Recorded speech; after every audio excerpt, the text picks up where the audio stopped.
It's BC for Get Lowered, and yeah, something's missing on my bike. Well, okay, not really. I've just got it kind of all torn apart right now because I'm putting new springs into my front forks.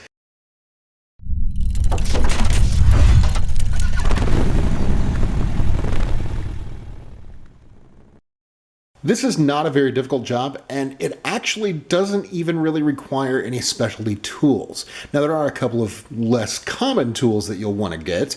You are going to want to pick up a 12-pointed socket, or if you don't get the set, just get a 10 millimeter because we're going to need that to pull off the brake calipers.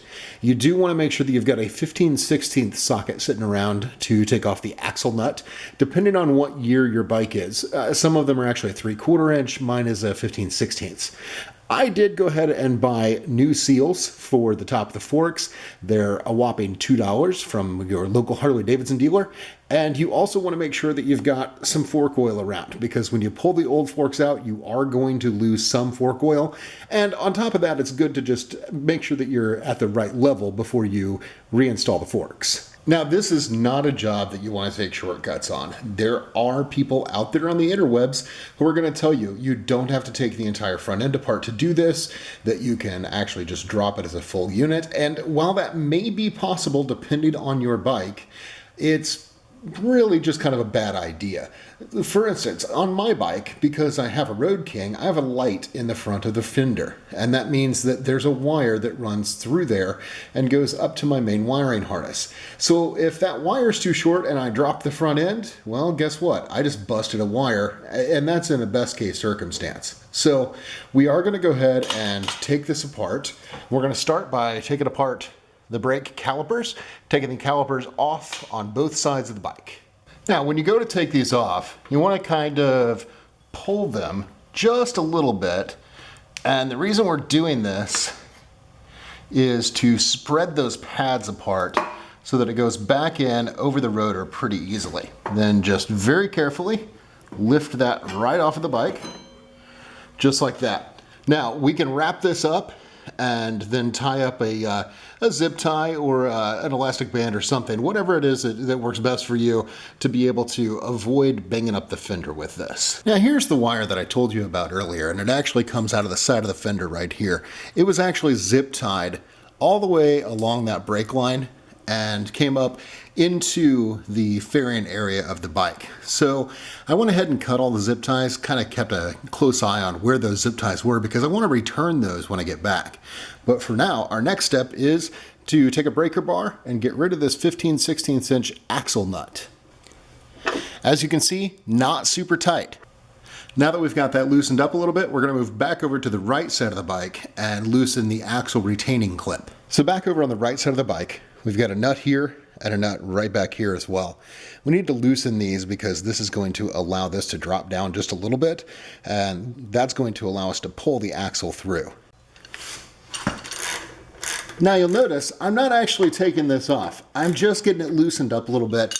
What I want is just a little bit of free play in here, about like that, just so that it's not pinching this axle in place. Now we can come back over to the left side of the bike and we can finish taking this axle nut off. Now, as you can see, we can finish pulling out the axle on the right-hand side of the bike. And there you go. There's our axle. We're going to set that to the side, and we're going to jack the bike up just a little bit, which is going to allow us to roll this front tire out from underneath this fender.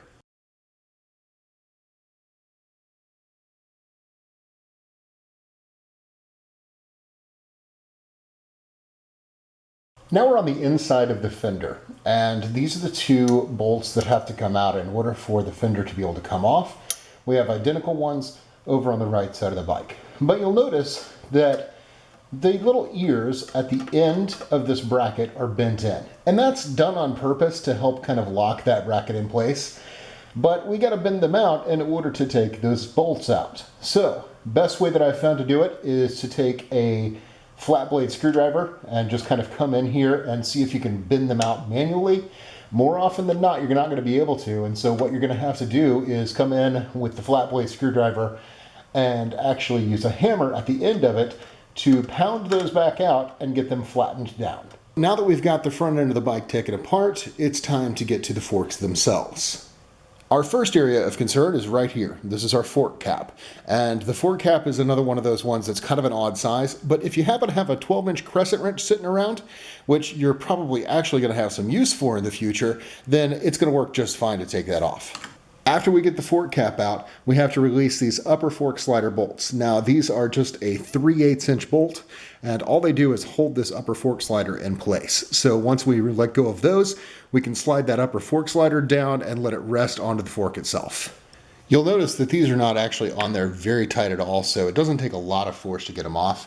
Now, once you get these off, you're going to want to have a clean rag or a glove or something else sitting around, because right underneath here is just basically a big open hole down into your fork itself. And that means that your fork oil is there as well as all of your springs. So if you don't want anything falling into there in the interim, you can either just kind of leave this fork cap in place, or you can take the fork cap out and plug it over with something just for the meantime. Now that we have the caps off and we have the upper sliders moved out of place, we have one bolt left that's holding this whole thing in place. It's actually not even really going through the fork, it's just a pinch bolt. You can see it right here. Don't know how well that's going to show up on the camera, but it's a 5/8 inch bolt that sits right there. Now, I do not have a vise, and I'm going to show you here in just a minute why that's important. But first, let me just loosen this bolt and drop this fork down a little bit. So as you can see, that's all that's holding this fork in place. Now, to replace my springs, I have to get this top cap off. And the way that you're usually going to do that is you're going to put this into a special holder that attaches to a vise. But we already talked about the fact that I don't have a vise. So I am going to cheat a little bit, and that is going to become my vise. Now, I am not going to take this all the way out while it's sitting in the triple tree like this. Reason for that is that there's still a lot of pressure built up in this tube with the spring. So all I want to do is really just kind of loosen this up just a little bit, because once it's a little bit loose, the rest of it comes out pretty easy. Just like that.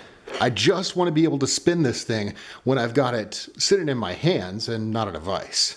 All right, so I got the fork out, and I've gone ahead and taken off the upper fork slider. As you can see here, it's just a bare fork.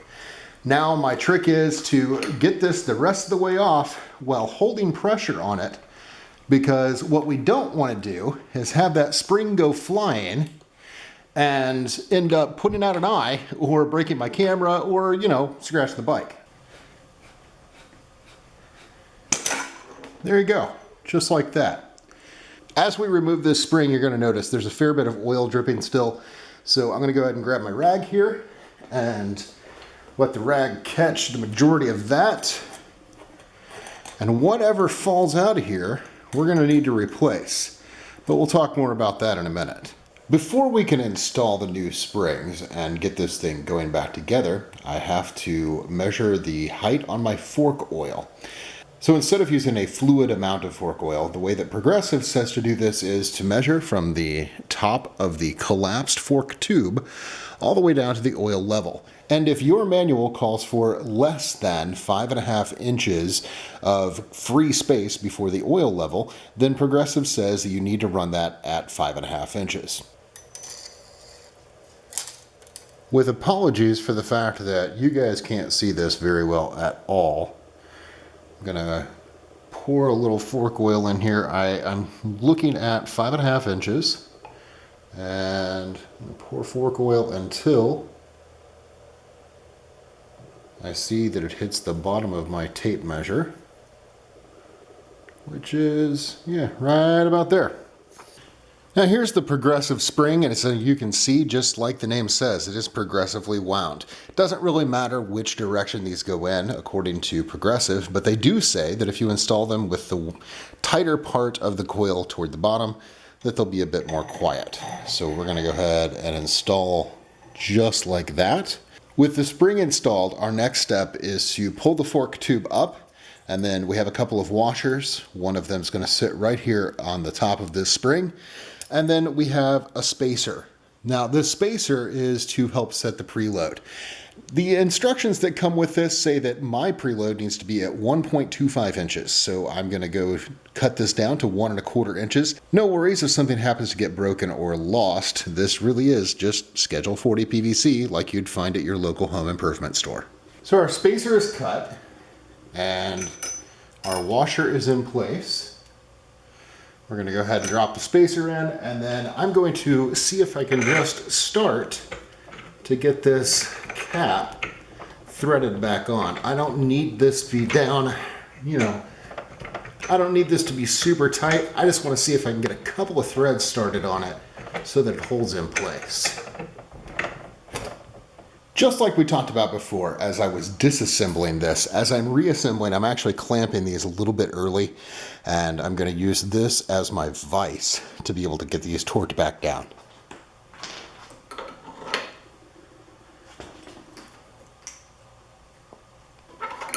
Now that that's done, all we have to do is loosen this pinch bolt again and slide our fork up into position.